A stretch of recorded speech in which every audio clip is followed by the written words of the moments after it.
upselling dan cross-selling itu seperti apa sih? Asarua telu manjo cari tahu. Yuk bisa yuk. Yuk. Oke, salam satu hati, selamat sore teman-teman Honda People. Semoga tetap sehat, tetap semangat, dan selalu dalam lindungan Tuhan Yang Maha Esa. Oke, teman-teman semua, kali ini saya akan membawakan sebuah podcast bersama teman saya, teman saya yang paling cantik ini. Nah, tema podcast kita kali ini berkaitan dengan upselling dan cross-selling. Nah, saya sudah mengundang narasumber yang hebat. Nah, silakan teman yang ada di depan saya ini, silakan untuk memperkenalkan dirinya. Salam satu hati Honda People, perkenalkan nama saya Kartika Liotohe. Saya dari dealer Daya Adi Cipta Bisnis sama Umbi dan saya bergabung dengan dealer DAW sudah dari tahun 2017 dengan jabatan sebagai PIC CRM dealer. Oke, teman-teman, jadi narasumber kita bernama Kartika. Dia sekitar 4 tahun ya, jangan 5 tahun bekerja di dia. Oke, Kartika. Gimana Kartika? Keadaannya sehat-sehat selalu ini? Sehat-sehat. Oke, mantap ya, sehat selalu ya. Oke, teman-teman Honda People. Kita langsung saja berkaitan dengan materi kita ya sore kali ini. Oke, menurut Kartika ini terkait dengan upselling dan cross-selling. Mungkin sudah sering terjadi di dealer, tapi mungkin teman-teman FLP juga, apa sih itu upselling dan cross-selling, seperti apa itu prosesnya? Mungkin sudah terjadi, mungkin Kartika memberikan definisi terkait dengan upselling dan mungkin contoh-contohnya. Nah, kalau menurut Kartika itu upselling dan cross-selling itu seperti apa sih, Kartika? Silakan. Ya, pasti upselling dan cross-selling sudah sering terjadi di dealer dan upselling ini seperti kita tuh menawarkan ke konsumen sepeda motor Beat, misalnya konsumen datang ke dealer terus mau beli sepeda motor Beat. Nah, kita tawarkan yang lebih terbaru, yang lebih terupdate.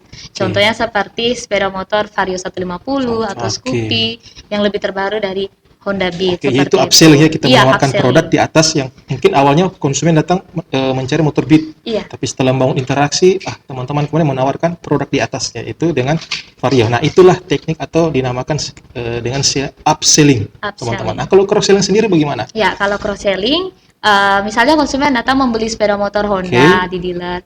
Nah, konsumen datang beli sepeda motor Honda, kita bukan cuma sampai tawarkan sepeda motornya saja, tapi kita tawarkan juga kalau kita tuh ada jasa servis di Ahas, terus ada juga jualan spare part.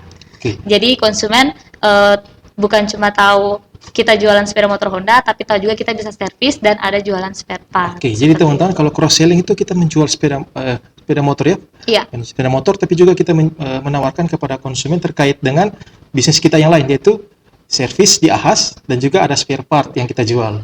Jadi ini cross-selling. Jadi teknik di mana kita menawarkan produk, konsumen beli, kita juga tawarkan bisnis kita yang lain, itu spare part dan servis. Seperti itu teman-teman. Jadi itu adalah upselling dan cross-selling teman-teman. Oke, nah kalau Kartika sendiri, kalau upselling dan cross-selling ini di dealer tuh prosesnya terjadi itu mulai dari seperti apa, terus bagaimana terjadinya upselling dan cross-selling di dealer. Mungkin teman-teman sudah tahu, tapi mungkin mungkin Kartika bisa ceritakan sedikit. Ya, kalau di sini kan kita bicara tentang upselling dan cross-selling, pastinya kan kita menjual produk dari kita sendiri. Nah, produk yang kita jual ini, kita bukan cuma hanya mencari konsumen yang ada di yang hanya walk in, yang hanya datang di dealer, tapi kita bisa manfaatkan untuk data repeat order kita, konsumen repeat order kita. Jadi di sini teman-teman sales people nanti untuk upselling dan cross-selling bisa mengambil data dari PIC CRM. Dari data itu diambil oleh PIC CRM. Bagaimana sih data itu diolah atau bagaimana? Ya, pastinya diolah dong Kak Andrew. Ya, jadi datanya itu diolah dulu sama PIC CRM. Setelah itu dibersihkan di SMS Blast dan di WA Boomer. Di WA Blast. Ya, setelah di SMS dan WA yang terkirim kita bagikan lagi ke sales people. Ya, kita bagikan ke sales people dan itu harus di follow up telepon. Jadi sebelum data itu Kartika olah, bagaimana cara olahnya? Mungkin tarikannya bagaimana Kartika? Untuk data itu. Ya, kalau untuk datanya pastinya kita tarik sesuai dengan event-event tertentu. Jadi kayak misalnya nanti ini di bulan Desember ada perayaan Hari Natal. Nah, itu biasanya kita tarik konsumen yang beragama Nasrani. Setelah itu kita tawarkan dengan produk-produk yang promo produk yang di bulan Desember. Nah, kalau misalnya di bulan Mei yang tahun ini kita pada saat Idul Fitri kita tawarkan buat konsumen yang beragama Muslim. Oke, selain event-event mungkin hari raya besar keagamaan, mungkin ada event-event lain yang tarikan berdasarkan event-event lain begitu. Oh iya, jadi kayak misalnya di bulan Agustus ya, di bulan Agustus itu seluruh Manado merayakan pengucapan. Oke, Iya, benar-benar. jadi kayak misalnya di bulan Agustus itu kita tarik konsumen-konsumen yang memiliki pekerjaan nih, misalnya memiliki pekerjaan kan banyak kan kalau di acara pengucapan banyak orang yang jalan-jalan, iya. Walaupun sekarang jalan-jalannya virtual, tapi tetap kan ada yang suka mau membeli sepeda motor, ada yang sudah suka mengupdate sepeda motornya.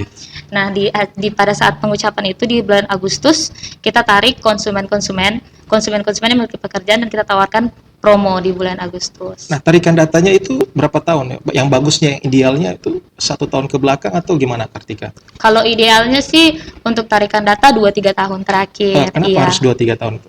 Ya, karena 2-3 tahun itu konsumen sudah berkeinginan untuk mengupdate sepeda motornya. Iya, apalagi kan membeli sepeda motor Honda, produk kita bukan cuma itu saja ya Kakak Endro. Jadi sudah ada produk-produk terbaru lagi. Fitur-fitur terbaru lagi. Iya, fitur-fitur terbaru. Ini mungkin buat teman-teman PIC CRM yang di dealer ya teman-teman. Jadi bahwa pertama pengolahan data itu dari teman-teman sendiri dan baiknya itu diolah atau ditarik 2 atau 3 tahun ke belakang. Dan mungkin bisa melihat peluang-peluang terkait dengan event-event tertentu selain event-event hari raya, ada juga event-event yang lain yang mungkin dari tarikan data itu bisa membuat kita mendapatkan konsumen yang baru, bisa meningkatkan bisnis kita selain dengan penjualan motor, tapi juga servis di AHAS dan juga spare part. Oke, nah kalau menurut Kartika sendiri setelah data itu jadi sudah ada, kita berikan kepada FLP. Nah, terus data itu akan dibuat apa oleh FLP? Tugas FLP di mana itu? Ya, kalau FLP pastinya saat terima datanya kan sudah bersih, sudah di SMS, sudah di WA, sudah dilihat mana yang terkirim. Nah, itu FLP akan telepon data-data yang sudah terkirim. Jadi FLP follow up konsumen. Iya, follow up konsumen melalui via telepon. Via telepon. Nah, ini juga penting sekali teman-teman sales ya, Honda People, bahwa follow up konsumen setelah mendapatkan data dari PIC CRM dealer, Anda harus follow up konsumen. Nah, tentu follow up konsumen ini tentu ada golden time-nya. Golden time-nya terkait dengan bagaimana telepon konsumen yang profilnya sebagai seorang PNS, contohnya seperti itu, atau petani, contohnya seperti itu. Nah, misalnya biasanya kalau telepon follow up konsumen itu biasanya sehari berapa kali seorang sales itu? Biasanya kalau ke sales people kita biasanya kasih ke salesnya itu 1 hari 10 konsumen ya. Jadi kalau misalnya ada 6 konsumen yang kita kasih, jadinya 60 konsumen dalam 1 hari harus di follow up telepon. Jadi itu contoh ya. Itu contoh. Jadi teman-teman harus follow up, dan kalau misalnya setelah di follow up data-data itu dikembalikan ke PIC CRM lagi atau? Pastinya dikembalikan ke PIC CRM. Dan setelah itu dievaluasi lagi dengan kepala cabang supaya di bulan berikutnya lagi kita bisa tentukan lagi nih event yang pas, event yang cocok seperti apa. Oke, Trika, terima kasih atas sudah memberikan terkait dengan upselling cross-selling. Teman-teman For Honda People, semoga podcast kita kali ini dapat bermanfaat dan berguna buat teman-teman semua terkait dengan apa itu upselling dan cross-selling dan proses terjadinya. Ya, teman-teman, nanti kita akan lanjut berbicara terkait dengan golden time lagi ya. Jadi untuk upselling dan cross-selling cukup sampai di sini. Terima kasih sudah mendengarkan podcast kami. Terima kasih juga Kartika sudah datang dan meluangkan waktunya. Semoga sehat selalu teman-teman, salam jaga kesehatan, dan salam satu hati. Salam satu hati.